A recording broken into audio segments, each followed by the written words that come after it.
Good, great evening to you, my people. It's your girl, Keely Taverner. Just a quick video to say thank you so much for the love. Thank you guys for watching my session live with Denise and her soon-to-be husband, Eddie. I do look forward to the invite to the wedding. Live it up and go large. I just want to say a thank you to all the support and all the inboxes from people who have taken the time out to watch the episode. Do continue to watch the episodes. It's a beautiful example of the importance of being able to talk about our relationship, to talk about what we want from each other. So if you haven't seen the podcast, if you haven't seen my online therapy session with Denise and Eddie, then please do check it out, because for so many of us, we don't necessarily have the difficult conversations about our relationships, about our niggles, about what we want. And sometimes it's not being able to have those conversations that means that we can get caught up in kind of like the everyday. You know, it means that sometimes small things can lead to big things, but often it's because we've not had those conversations. So what does that mean for people? That means, like, I know for many of us it can be difficult to have those conversations. We don't want to, we may be scared to, but it is so important to be able to do that for our relationships, because otherwise what happens is we have expectations that we kind of superimpose onto our people in our relationships, and we don't talk about them first, you know, and it's one of the ways that conflict can arise. So one of the things that I often do when working with couples is we look at our values. You know, values is a really important aspect of our relationships, because often when there is conflict in our relationships, often, not always, it's usually because there's a clash in our values. And when we're not clear, when we don't understand what your value is and my value is, and our values are all going to be different and unique to us, that can actually erupt into what may seem like something small becoming rather big. Juiced Social, I want to thank you for your comment. I'm really glad that you've listened in. Do let me know if you have any questions, because, you know, like I said, you know, therapy, you know, generally it's because so much happens up here that we never articulate into words. And that's what therapy does. It gives you a space to be able to put into words what happens in here. And then when you're able to do that, you have much more clarity about yourself. So, you know, it's your girl Key here. I'm here to encourage people to find a way to share what's going on for us. For so many of us, many of our conflicts in relationships, and this just isn't about intimate relationships, also come from us not having the conversations. And it's very difficult when we have those conversations when we're in high conflict situations, because I don't know about you, but sometimes it's a race to the bottom. You know, we might start slinging mud, we may say things we regret. However, when things are calm, let's create a space. And this is why for people who've been in unhelpful relationships, you know, one of the things when I'm working with people is I encourage people to be thinking about, you know, what do you need to ask for? What are your needs? What do you need to be articulate about as you move into new relationships? Have the conversations, but for so many people that can be quite difficult when we might be scared people might leave, or we're just not used to being articulate about what we need. We may struggle to be honest with ourselves about what we need. So being like honest with somebody else can be incredibly difficult.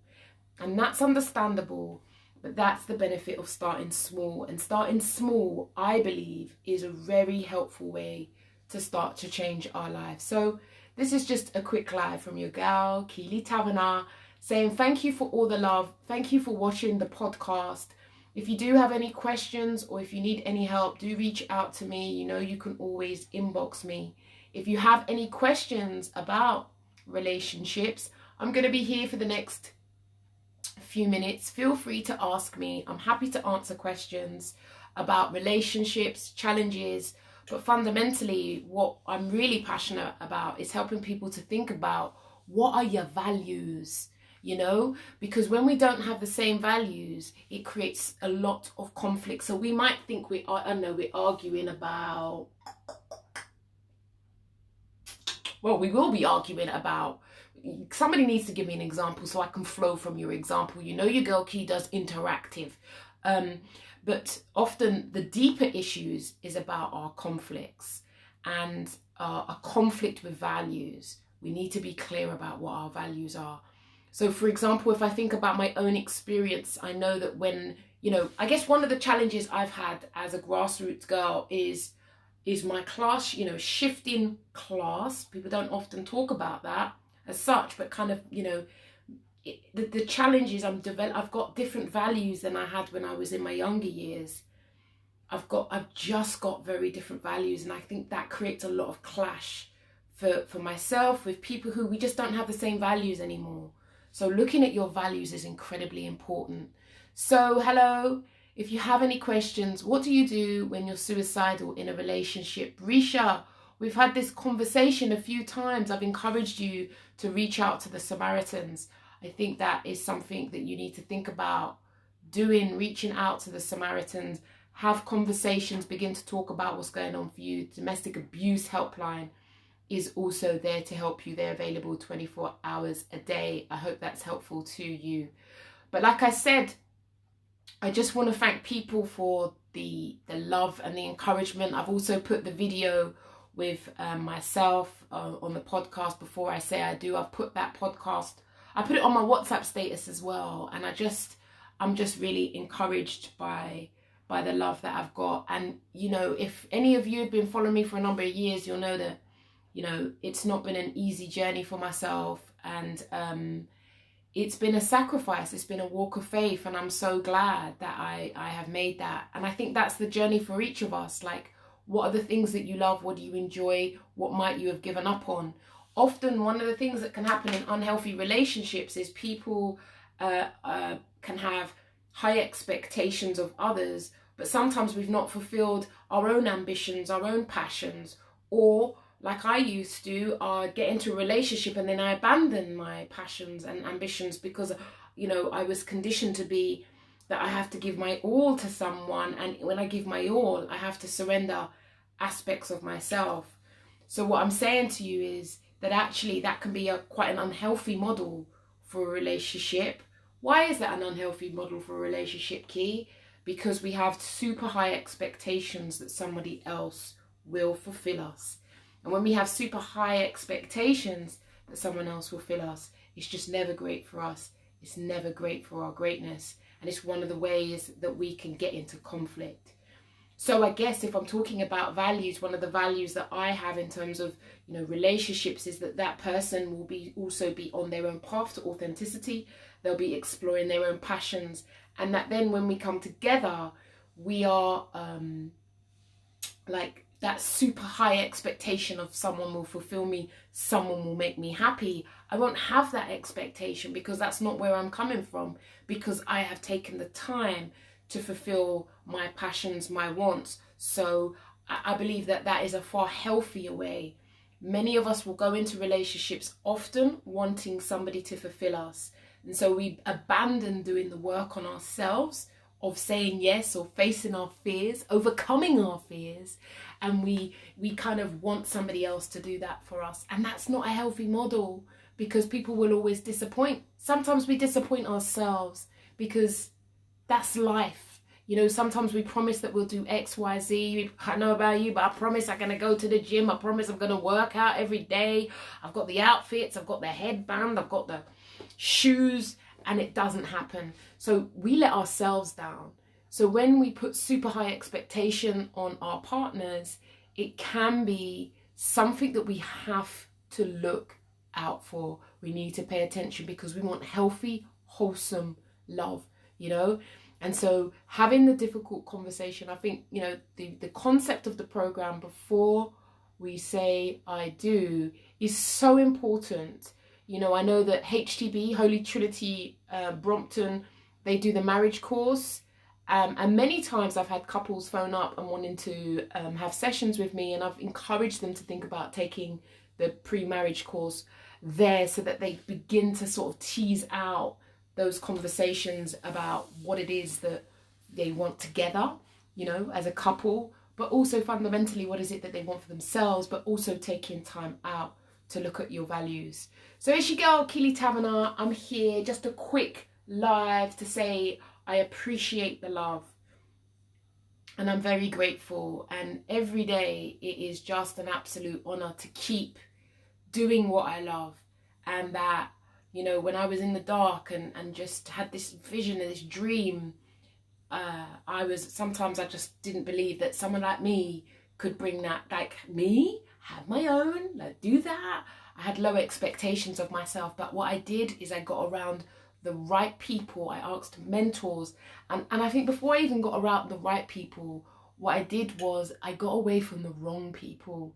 Because sometimes for many of us, we have people in our lives who aren't always helpful, and for whatever reason, sometimes we hold on, we may live in hope, we may sweep things under the rug, and we may see the best in people. I know for sure I was someone who fell in love with people who tended to have lots of potential. Ooh, if they had potential, I'd fall in love with them, because I think, ooh, what can we do with all that potential?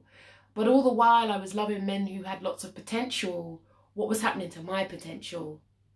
Who was going to bring my potential out? I think naively I felt that, well, if I'm helping you with your potential, you'll help me. But actually that didn't happen. And why it wouldn't happen? Because those relationships are just not set up like that. It usually ends up the givers, takers. Givers need to give, takers need to take.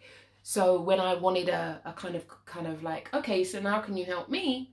Or they got on their feet, I wouldn't, you know, get that return back. And I found that very, very difficult.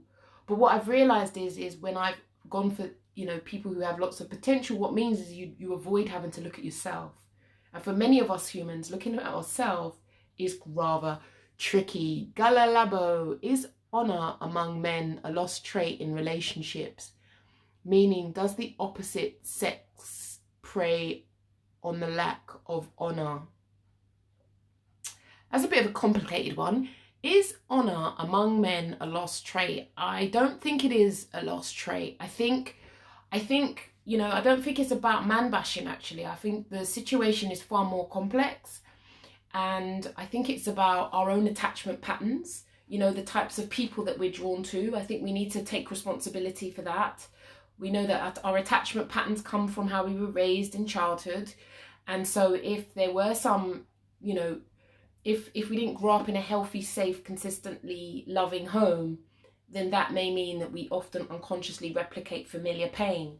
And I think, you know, for many of us, we need to look at some of that. And I'm reading a book at the moment, and it's kind of just reordering my thinking about men and relationships. So maybe Galabio, if that is something that you're interested in, you might want to inbox me around that, and I could share that book with you. It's about men and love. So I think there are definitely men of caliber and honor. I think this might be about the kind of people that you go for. And if you're anything like me, you know, over the years I've had years of therapy. I think one of the things that I used to do was to actually reject men that were that liked me, because I was uncomfortable with that. I was more comfortable going for relationships where I would have to convince or try to win someone over. So when we as women make it all about the partner, the man, we kind of exclude what some of the dynamics might be for us personally. So you know, I'm here to challenge. And sometimes, you know, there's a great video. Aha, Claire, you caught me. There's an interesting video about the concept of going for what's familiar. And so really, I'm assuming by your question that you may go for dishonorable men. And that might be, you know, something for you to think about. What is that pattern about? Get curious with yourself, because that's where we may begin to notice that actually you may know people who are honorable, but for whatever reason, we may say we want that.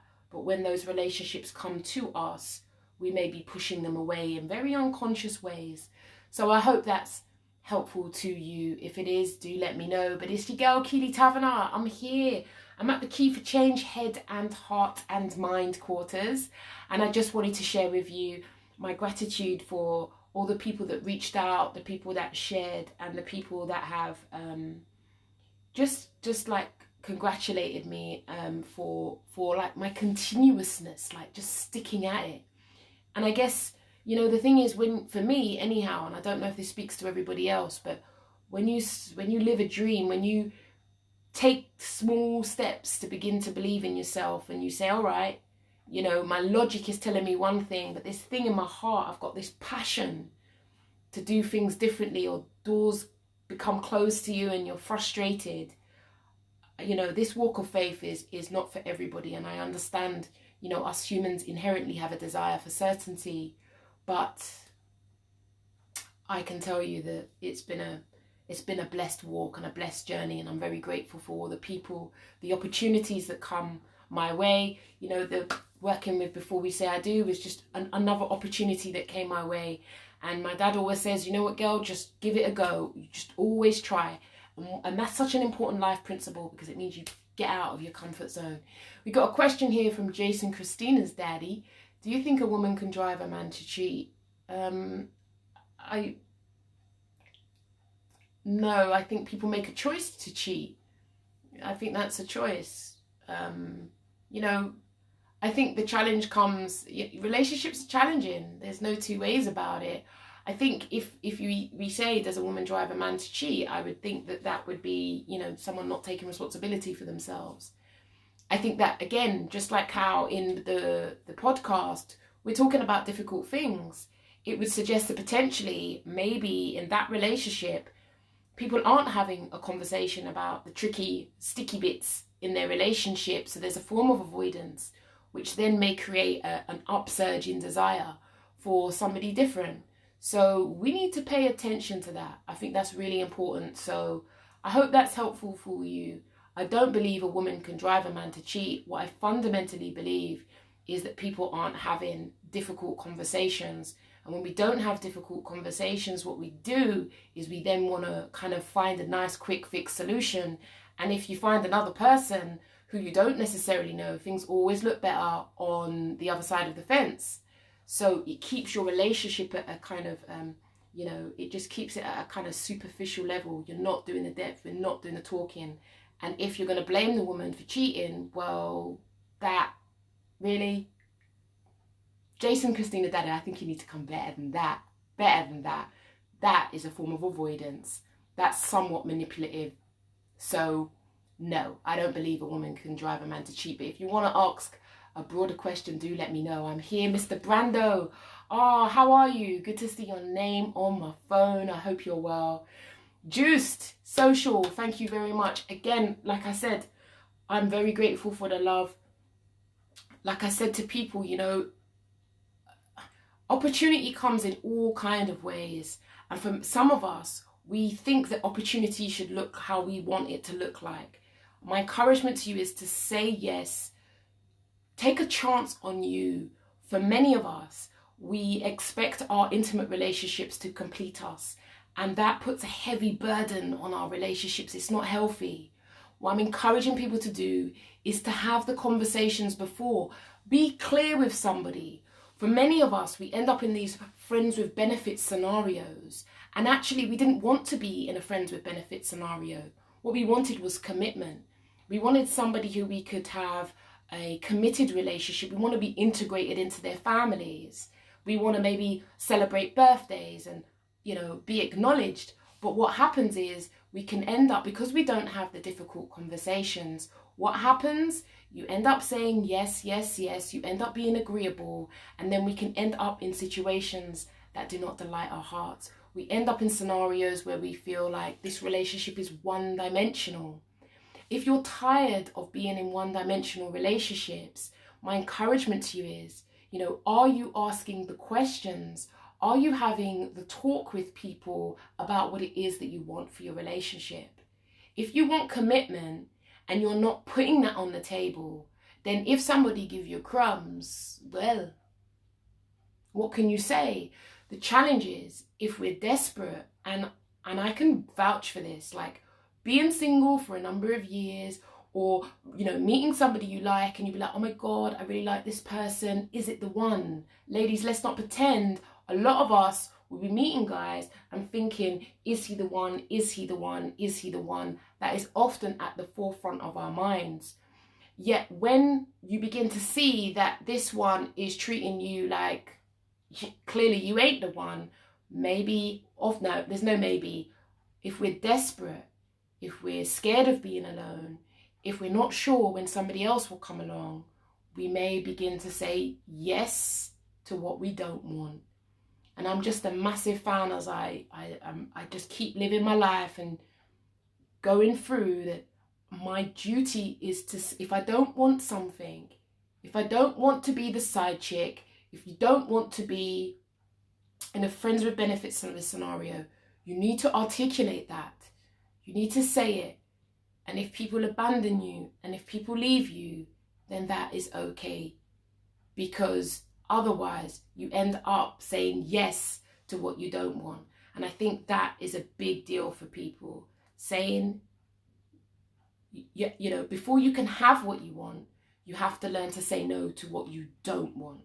That's the key. And that's one of the ways that my life has changed.